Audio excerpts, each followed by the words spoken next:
اور لڑکے سے کہے میں فلاں مہر کے عوض میں اپنی بیٹی کو تمہاری زوجیت دے دیتا ہوں، تمہیں قبول ہے؟ بیٹا کہتے قبول ہے، بس شادی ہو گئی۔ اتنا آسان ہے میرے بھائی۔ آج ہم تو لاکھوں روپیہ کیا ہار بک کرا لیتے ہیں، پیسہ نہیں کرا لیتے، سب کچھ چمک دمک کے لیے ساری چیزیں یہی رہ جائیں گی میرے بھائیوں۔ آپ کو زندگی میں سکون نہیں ملے گا۔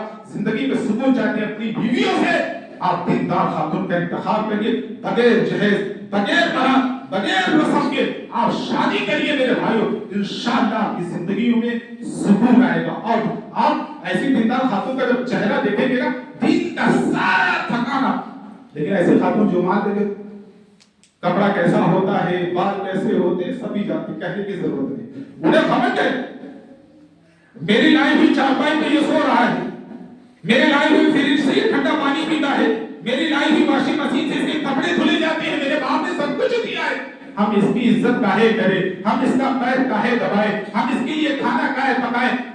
ہاں آ رہے ہو ہوٹل سے کھانا لے آ، یہ حکم آتا ہے بیویوں کی طرف سے۔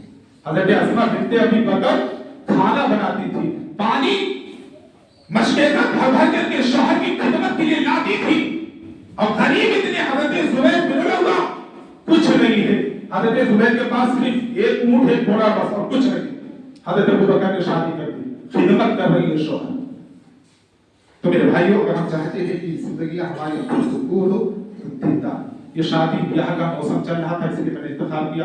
آپ لوگ سوچ رہے ہو کہ شعبان کا مہینہ ہے، الحمدللہ والد محترم نے کہا اگلا خطبہ، کیونکہ شب برات اور قبروں کی زیارت جو لوگ کرتے ہیں، کنکمے جلائے جاتے ہیں، اس مناسبت سے انشاءاللہ اگلا خطبہ جمعہ ہوگا شعبان کے موضوع پر۔ اللہ رب العزت سے دعا ہے رب العالمین جو کچھ میں نے کہا سب سے پہلے مجھے اس پر عمل کرنے کی توفیق عطا فرمائے، پھر سننے والوں کو اس پر عمل کرنے کی توفیق عطا فرمائے۔ اللہ ایک بڑا نیک بڑا قرآن حدیث پہ چلنے والا بنا، ہمارا خاتمہ ہو ایمان میں خیر کرو، اور ہماری زبان سے کر کے شہادت اشہد ان لا الہ الا اللہ و اشہد ان محمد رسول اللہ۔